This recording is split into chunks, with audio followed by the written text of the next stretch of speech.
গপ্প ভয়ের? না না, হাসি। চমক থাকবে তো। আচ্ছা, একটু স্যাড হবে নাকি? আরে টপিক যাই হোক, এই আসরে সব গপ্পই হবে জমজমাটি। নানা স্বাদের গপ্প শুনতে আসতে হবে আমাদের আসরে। আসরে গপ্প। তাহলে আজকের গপ্পটা কি? আমাদের আসরে আজকের গপ্প হেমেন্দ্র কুমার রায় রচিত কে।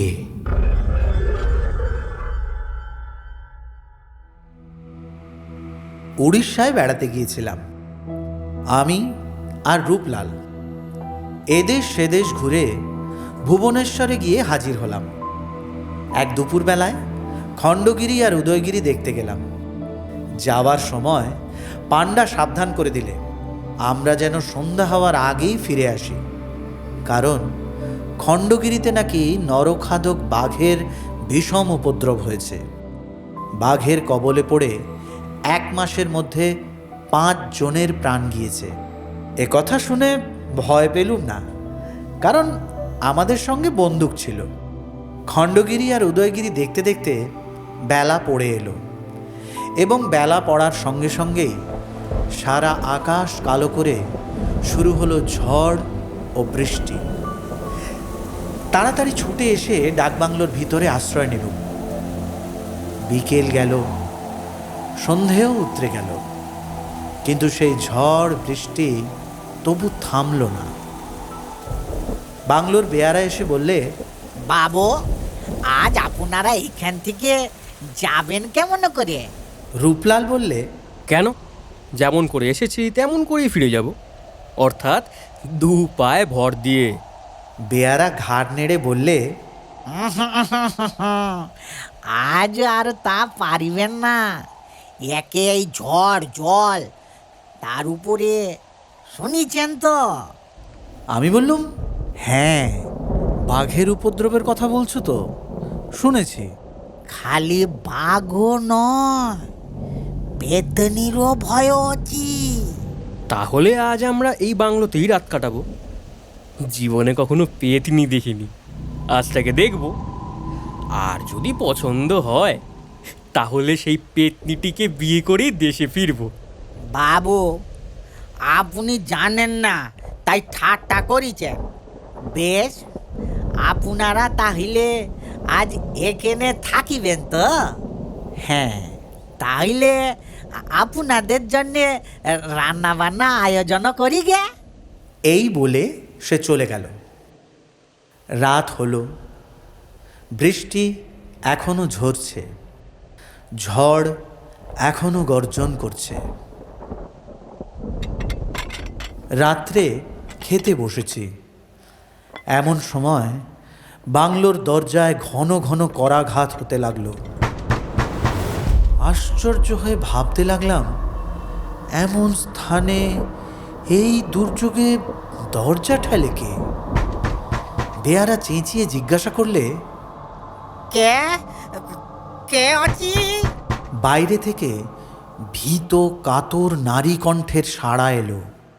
দরজা খোলো, দরজা খোলো, শিগগিরই দরজা খুলে দাও, নইলে প্রাণে মারা গেলুম। উড়ে বেয়ারাটা সেইখানে দাঁড়িয়েই ভয়ে ঠক ঠক করে কাঁপতে লাগলো। আমি বললুম, অমন করছো কেন? যাও, দরজাটা খুলে দাও। বেয়ারা এক পাও নড়ল না, সেইখানে দাঁড়িয়ে তেমনি করেই কাঁপতে লাগলো। জগন্নাথ, জয় জগন্নাথ, জয়। রূপলাল তার ভয় দেখে হাসতে হাসতে দরজার দিকে এগিয়ে গেল।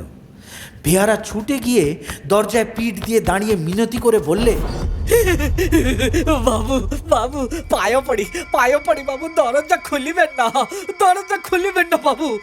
ও ও মানুষ নছি বাবু, মানুষ নছি। এই শুনে রূপলাল বললে, আরে বাবা, বলেছি তো আমি পেতনি বিয়ে করতে চাই। ও মানুষ না হলেই আমি বেশি খুশি হব। বাইরে থেকে আবার আর্তস্বর শোনা গেল। বাঘ, বাঘ, রক্ষা করো, রক্ষা করো, বাঘ। রূপলাল আর বাধা মানলে না। বেয়ারাকে এক ধাক্কায় সরিয়ে দিয়ে এক টানে সে দরজার খিলটা খুলে দিলে। একটা ঝোড়ো হাওয়ার সঙ্গে দরজা ঠেলে তাড়াতাড়ি ভিতরে প্রবেশ করলে একটি স্ত্রী মূর্তি। তাকে ভালো করে দেখবার আগেই বাতাসের ঝাপটে ঘরের আলোটা গেল নিভে। বেয়ারাটা হাউমাউ করে চেঁচিয়ে কেঁদে উঠল। জগন্নাথ, বাবু জগন্নাথ।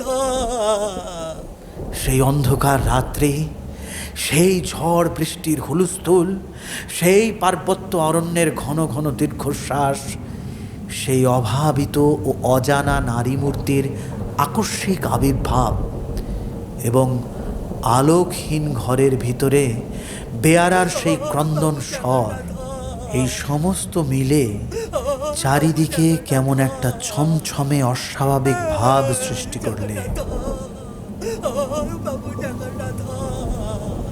আমি ব্যস্ত হয়ে বললাম, রূপলাল, শিগগির দরজাটা বন্ধ করো, আমি এবার আলোটা জ্বেলে নিই। রূপলাল দরজার খিল তুলে দিল। আমি আলোটা জ্বালালাম। কৌতূহলী চোখে ফিরে দেখলাম ঘরের কোণে দাঁড়িয়ে একটি অসীম রূপসী মেয়ে ভয়ে ঠকঠক করে কাঁপছে। তার এলোমেলো চুলগুলো এলিয়ে মুখ, কাঁধ ও বুকের ওপর এসে পড়েছে এবং তার সর্বাঙ্গ বৃষ্টির জলে ভিজে গেছে। মেয়েটির বয়স হবে 18 কি 19। ঘরের আরেক দিকে মেঝের ওপর উবু হয়ে বসে দুই হাতে মুখ ঢেকে ওই উড়ে বেয়ারাটা তখনও ফুঁপিয়ে ফুঁপিয়ে কাঁদছিল।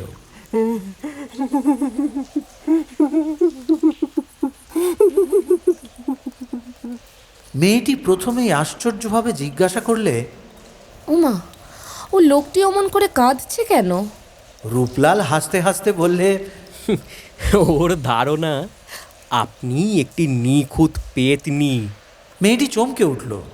তার মুখের ওপর থেকে চুলের গোছা সরিয়ে দিয়ে বললে, আমায় কি পেতনির মতো দেখতে? কিন্তু সে কথা থাক, বড় বিপদ থেকেই আপনারা আমায় আজ উদ্ধার করলেন। তার বিপদের ইতিহাস হচ্ছে এই। সে খণ্ডগিরি দেখতে এসেছে, কিন্তু হঠাৎ ঝড় বৃষ্টি আসাতে এতক্ষণ সে একটা গুহার ভেতরে আত্মরক্ষা করছিল। হয়তো সেই গুহার ভেতরেই সে রাতটা কাটিয়ে দিত, কিন্তু গুহার খুব কাছে বাঘের তীব্র গর্জন শুনে প্রাণের ভয়ে সে সেখান থেকে পালিয়ে এসেছে। রূপলাল নিজের সিল্কের চাদরখানা খুলে মেয়েটির হাতে দিয়ে বললে, আপনার কাপড় চোপড় সব ভিজে গেছে, পাশের ঘরে গিয়ে ভিজে কাপড় ছেড়ে আপাতত এই চাদরখানা ব্যবহার করতে পারেন। কিন্তু আজ রাতে খাবেন কি? আমাদের তো খাওয়া দাওয়া হয়ে গেছে। মেয়েটি পাশের ঘরে যেতে যেতে বললে, এক রাত না খেলে কেউ মরে না। আমি ও রূপলাল আলোর শিখাটা খুব কমিয়ে দিয়ে শুয়ে পড়লাম। বন্দুকটাকে শুয়ে রাখলাম ঠিক আমাদের মাঝে, আর শুয়ে শুয়ে শুনতে লাগলাম বন জঙ্গলের উপর, পাহাড়ের উপর বৃষ্টি বাদলার অশ্রান্ত নৃত্য নূপুর ধ্বনি।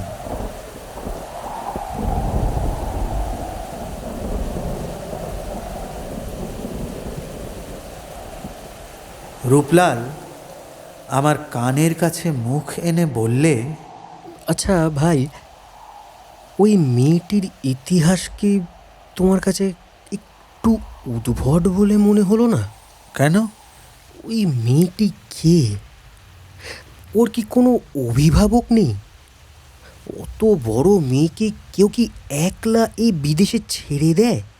ওর মাথায় সিঁদুর নেই, গায়ে একখানা গয়না নেই, ওর সবই যেন কেমন রহস্যময়।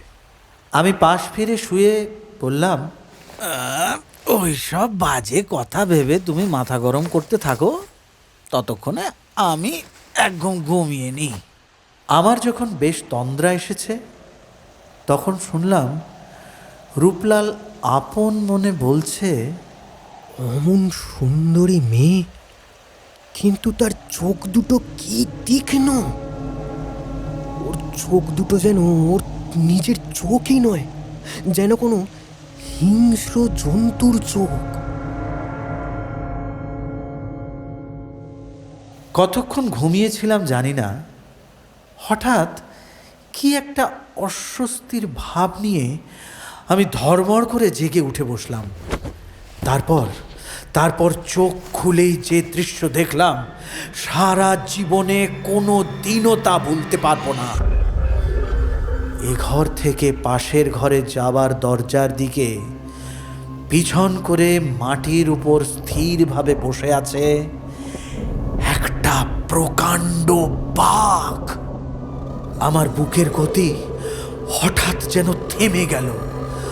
অত্যন্ত আড়ষ্টভাবে স্তম্ভিত নেত্রে বাঘটার দিকে আমি তাকিয়ে রইলাম, সেও তাকিয়ে রইল আমার দিকে। এইভাবে কিছুক্ষণ কেটে গেল। ইতিমধ্যে অল্প অল্প হাত সরিয়ে পাশের বন্দুকটা আমি চেপে ধরলাম।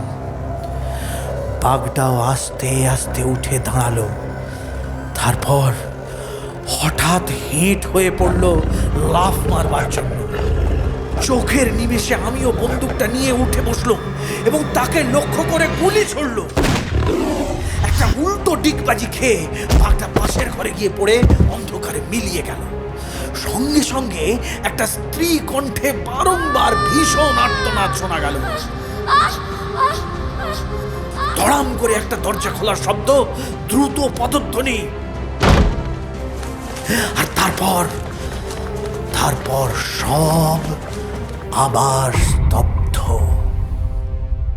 বন্দুক হাতে করে অভিভূতের মতো বিছানার ওপর বসে রইলাম। রূপলাল জেগে বিছানার ওপর থেকে নিচে লাফিয়ে পড়ে উদ্ভ্রান্তের মতো বলে উঠল, কে চেঁচালো অমন করে? বন্দুক ছুড়লে কেন? বাঘ এখন ও ঘরে গিয়ে ঢুকেছে। সেই মেয়েটা চিৎকার করছে। সর্বনাশ! বাঘ বোধহয় তাকেই ধরেছে। বলতে বলতে সবেগে রূপলাল পাশের ঘরে গিয়ে ঢুকলো। আমিও বন্দুক আর লণ্ঠনটা নিয়ে তার সঙ্গে ছুটলাম, কিন্তু পাশের ঘরে কেউ নেই। খালি একটা খোলা দরজা দিয়ে হু হু করে জোলো হাওয়া আসছে। রূপলাল বেদনা বিদীর্ণ স্বরে বললে, আর কোনো আশা নেই। অভাগী শেষটা সেই বাঘের কবলে গিয়ে পড়ল। কিন্তু বাঘ এখানে এলো কেমন করে? রূপলালের কথার কোনো জবাব দিলাম না। আমি তখন আর একটা ব্যাপার সবিস্ময়ে লক্ষ্য করছিলাম।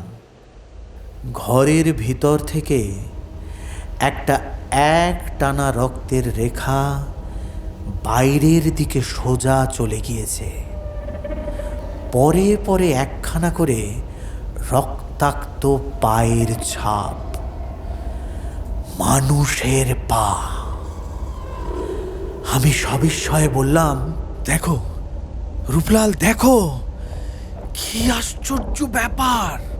রূপলাল অনেকক্ষণ সেই দিকে তাকিয়ে আড়ষ্ট হয়ে দাঁড়িয়ে রইল। তারপর থেমে থেমে ধীরে ধীরে বলল, এত রক্ত, কিন্তু একটাও বাঘের পায়ের দাগ নেই কেন?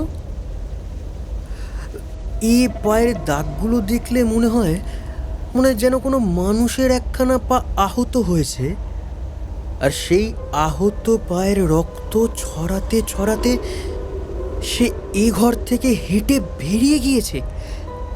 আচ্ছা, বাঘ যদি সেই মেয়েটাকে ধরে নিয়ে যেত, তাহলে তো তাকে ওই মুখে করে টেনে হিঁচড়ে নিয়ে যেত, আর তাহলে এখানে কখনোই এমন পায়ের ছাপ পড়তো না।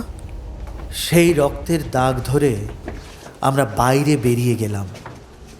এবারে দেখলাম কাদার ওপর দিয়ে একজোড়া মানুষের পায়ের ছাপ বরাবর বনের দিকে চলে গিয়েছে। রূপলাল মাথা নেড়ে বলল, তুমি ঘুমের ঘোরে স্বপ্ন দেখেছ নিশ্চয়ই। আরে বাবা, সেই মেয়েটি আবার পালিয়েছে। ও বাঘটা কিছুই এখানে আসেনি। আমি দৃঢ় স্বরে বললাম, আমি নিজের চোখে দেখেছি বাঘ। নিজের হাতে গুলি করেছি, আর সে নিশ্চয়ই আহত হয়েছে। তোমার গুলি খেয়ে কি সেই বাঘ পাখি হয়ে ডানা মেলে উড়ে গেল নাকি আকাশে?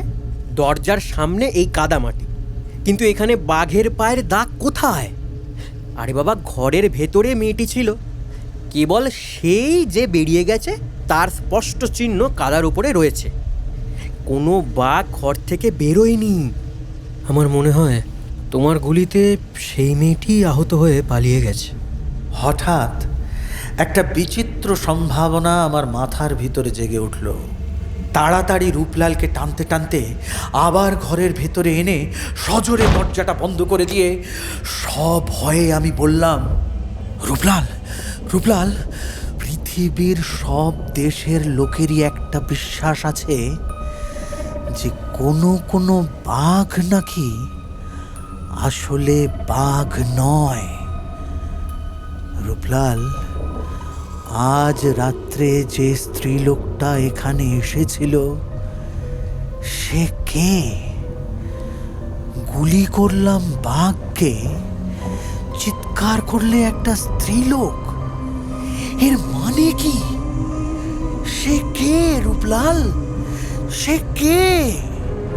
রূপলাল অবাক হয়ে আমার মুখের পানে তাকিয়ে রইল। অনেকক্ষণ পর সে বললে, তুমি কি বলতে চাও? তাহলে ওই উড়ে বেয়ারাটার কথাই সত্যি?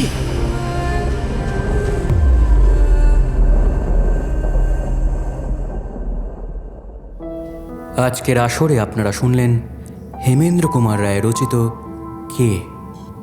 গল্প পাঠে এবং বেয়ারার চরিত্রে ডক্টর মনসিক জানা, রূপলালের চরিত্রে শুভম মুখার্জি, মহিলার চরিত্রে মোহনা দাস। পোস্টার ডিজাইন শুভজিৎ জানা, স্ক্রিপ্ট করেছেন এবং সমগ্র অডিও ডিপার্টমেন্ট সামলেছেন Debjit Jana. Social media management and publicity Srijan Saha. সমগ্র পরিকল্পনায়, তত্ত্বাবধানে ও পরিচালনায় শুভম মুখার্জি।